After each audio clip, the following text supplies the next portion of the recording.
Assalamualaikum warahmatullahi wabarakatuh, penonton YouTube yang saya hormati. Selamat datang di channel terbaru saya, channel Abah Asgun Kisar Kim Nakula Jaya Perkasa, channel Coffee Antik Inspire.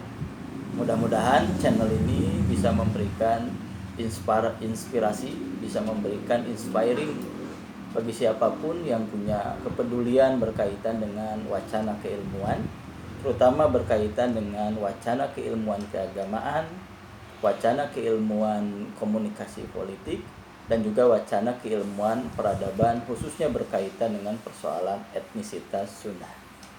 Baiklah pemirsa YouTube yang saya hormati, saya ingin sedikit mengutarakan salah satu di antara hasil karya tulis saya yang ini belum saya sempat kirim ke koran, ke media, yakni berkaitan dengan Provinsi Tatar Sunda.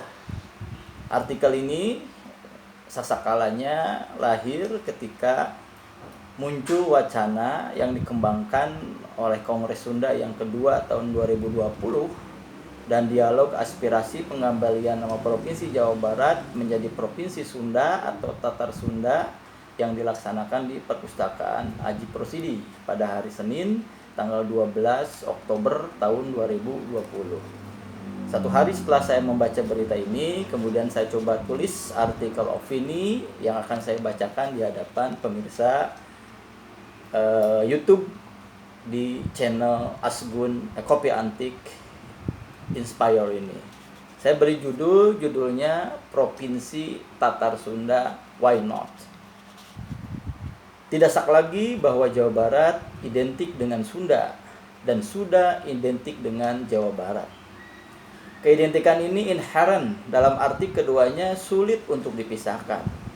Adalah fakta bahwa etnik Sunda merupakan etnik kedua terbesar setelah etnik Jawa dengan populasi kurang lebih 15% dari keseluruhan penduduk Indonesia. Di Jawa Barat sendiri yang jumlah penduduknya lebih dari 43 juta jiwa, etnik Sunda itu berjumlah lebih dari 31 juta jiwa, artinya sekitar 73,73%.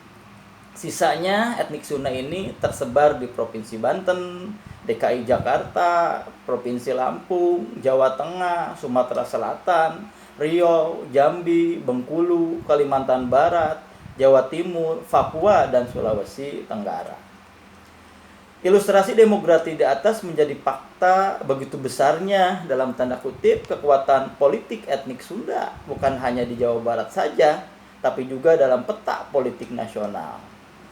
Dalam konteks politik identitas, menjadi wajar bila etnik Sunda memiliki tanda kutip jatah politik lebih besar di atas reputasi demografi yang saya lestarikan di awal, termasuk dalam hal perubahan nama dari Jawa Barat menjadi Tatar Sunda. Bila etnik Gorontalo saja yang populasinya cuma 1,6 juta jiwa, etnik Papua 1,5 juta jiwa, etnik Bali 3,3 juta jiwa, etnik Aceh 3,4 juta jiwa, dan etnik Banten yang 4,7 juta jiwa dapat memiliki nama provinsi sesuai dengan identitas etniknya, tentu etnik Sunda memiliki hak lebih besar. Bila dijumlahkan pun, kelima etnik yang saya sebutkan di atas masih jauh berada di bawah populasi etnik Sunda.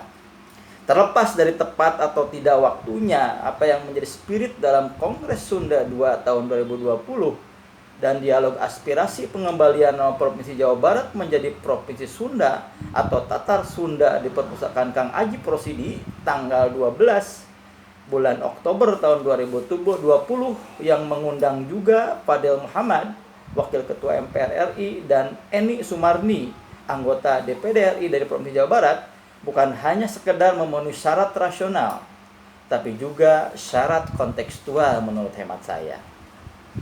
Takdir sejarah. Dilihat dari sisi kompetisi antar etnik dalam konteks politik identitas, akan terlihat begitu inferiornya etnik Sunda dibandingkan dengan etnik yang lain. Contoh menarik misalnya, dari 7 presiden terpilih di Republik ini, tidak satu pun berasal dari etnik Sunda. Dari 11 wakil presiden, hanya satu yang berasal dari etnik Sunda, yaitu Umar Wirahadikusuma, yang itu pun terpilih lebih karena identitas militernya. Dari 15 ketua MPR RI, hanya satu orang yang berasal dari etnik Sunda, yakni Amir Mahmud. Orang Sunda yang menjadi pahlawan nasional juga relatif sedikit. Jumlahnya hanya 10 dari 159 orang, sekitar 6,2%. Nah, fakta di atas tidak dapat dilepaskan dari karakteristik etnik Sunda sendiri. Seperti pernah diungkapkan oleh Kang Ayib Rosidi, bahwa orang Sunda sering menipu diri sendiri dengan impresi menutupi kenyataan dengan ucapan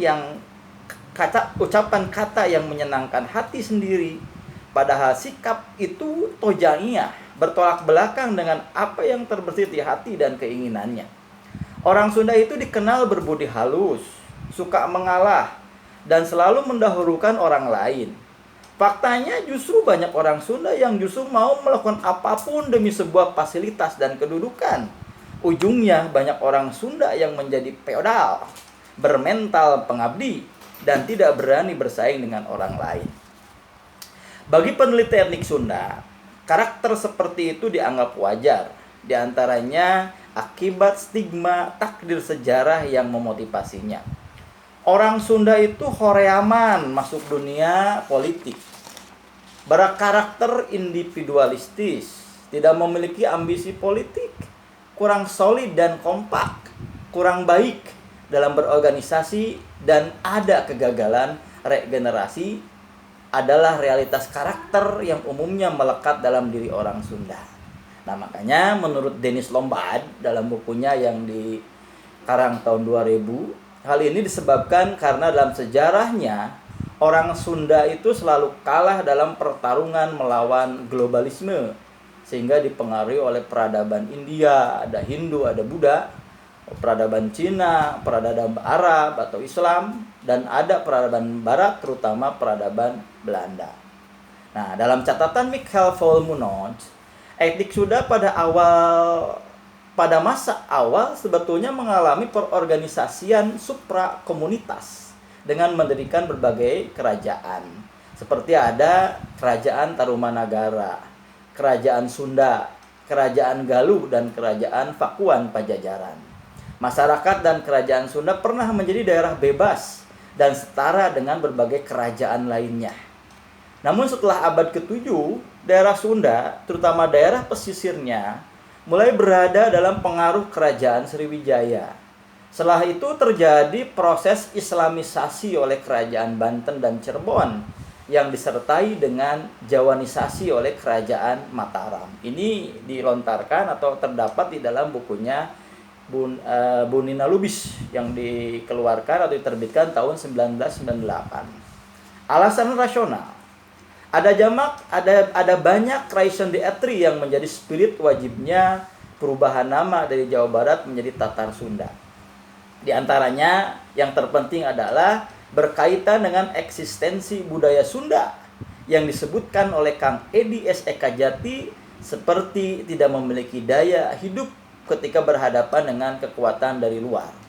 Harus diakui akhir-akhir ini budaya Sunda seperti kehilangan kemampuan beradaptasi, bermobilitas, bertumbuh dan berkembang, serta kemampuan untuk meregenerasi diri. Maka tidak mengherankan bila semakin banyak unsur-unsur budaya Sunda yang tergilas oleh budaya Deungeun. Contoh yang paling jelas misalnya bahasa Sunda yang merupakan bahasa komunikasi dan interaksi orang Sunda nampak semakin jarang digunakan oleh pemiliknya, khususnya generasi muda Sunda. Lebih ironi lagi, berbahasa Sunda sering diidentikan dengan keterbelakangan.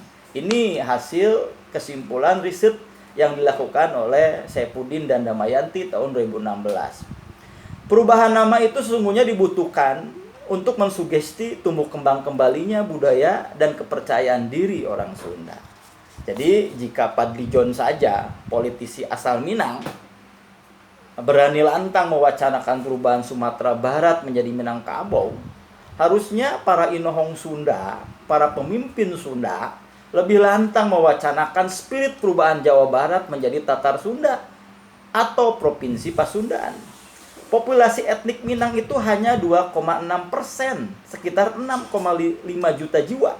Sementara etnik Sunda 15%, 40 juta jiwa. Pintu masuknya sudah dibuka lebar-lebar oleh Fadel Muhammad dan juga Bu Erni yang mewakili DPD perwakilan dari Jawa Barat.